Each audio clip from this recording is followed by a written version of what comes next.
He always said he trusted me. Those were the words that echoed in my mind every time I looked at him. Trust is everything, he used to say, smiling with the kind of confidence that made me feel both safe and suffocated at the same time. I thought trust was enough. I thought love was enough. But I was wrong. It all began quietly, the way storms always do, a whisper before the wind, a spark before the fire. My husband, Daniel, was a man of order, discipline, and control. He believed in structure, in boundaries, in rules that kept life simple. And I, Amelia, was the opposite. I craved chaos, color, emotion, and passion. What started as admiration turned into resentment over time. Then came his younger brother, Ryan. Charming, careless, with a smile that carried danger. He was the kind of man who lived without apology, and that's what made him magnetic. He would visit us often, staying over for weekends, filling the silence of the house with laughter and music Daniel never liked. At first, it was harmless, a shared joke, a lingering glance, the kind of subtle electricity that people pretend not to feel. But temptation has a way of testing your soul slowly, whispering to you that you're still alive. One night, Daniel was away on a business trip. The house felt too quiet, too empty. I was sitting by the window, lost in thoughts I shouldn't have been thinking, when Ryan walked in, holding 2 cups of coffee. "You look like you needed this," he said. His tone was light, but his eyes carried something heavier. The conversation began like any other, small talk about work, life, the things we pretended mattered. But soon, the words grew personal. He talked about Daniel, about how his brother didn't understand emotions, how he hid behind discipline because he feared vulnerability. I listened, nodding, every word breaking down a piece of the wall I had built around myself. At one point, he looked at me and said, "You deserve more than calm, Amelia. You deserve fire." Those words cut through me like lightning. It wasn't love, it was rebellion. A moment of weakness disguised as truth. The silence after his words was deafening. My heart raced, not out of love, but from the thrill of being seen, truly seen, for the first time in years. But I didn't cross that line. I wanted to. God knows I did. But I didn't. Still, the guilt haunted me as if I had. Days turned into weeks. Daniel came back, unaware of the quiet storm that had passed through his home. But something in him sensed the shift, a change in my eyes, perhaps, or the way I hesitated when Ryan's name was mentioned. And then came the day that broke everything.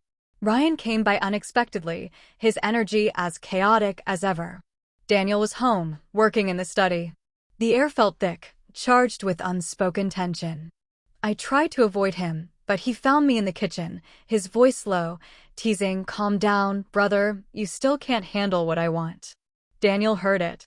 The look on his face when he stepped into the room, I will never forget it. His eyes burned with betrayal before a single word was spoken. Ryan froze. The silence was unbearable. "Handle what, Ryan?" Daniel's voice trembled, not with fear, but with anger barely restrained. Ryan tried to laugh it off. "It was a joke," he said. But Daniel's gaze had already shifted to me. He didn't need words. My silence told him everything he feared. That night, everything shattered. Daniel didn't yell. He didn't accuse.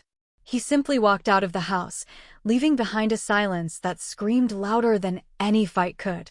Ryan left soon after, his expression a mixture of guilt and defiance. I was left alone with my thoughts, the taste of betrayal still lingering in the air, the weight of choices unmade pressing down on me. I hadn't done the worst thing, but I had allowed it to almost happen. And sometimes, what you almost do hurts more than what you actually do. Days passed in unbearable stillness. Daniel didn't return my calls. Ryan disappeared.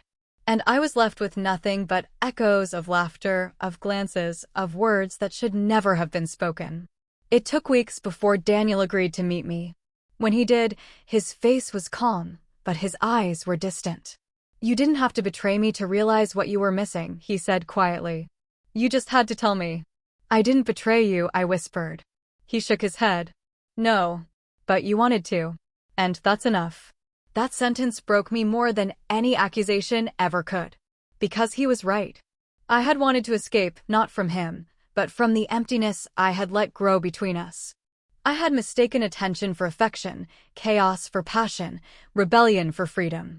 When I returned home that night, I stood in the same kitchen where it had all fallen apart. The silence was still there, but it felt different now, heavier, but clearer. I realized that infidelity doesn't always begin with touch. It begins in the heart, in the moments when you let yourself believe that someone else holds the answer to your unhappiness.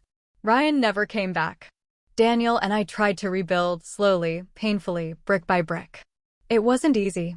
Trust once broken doesn't heal, it learns to live with the scars.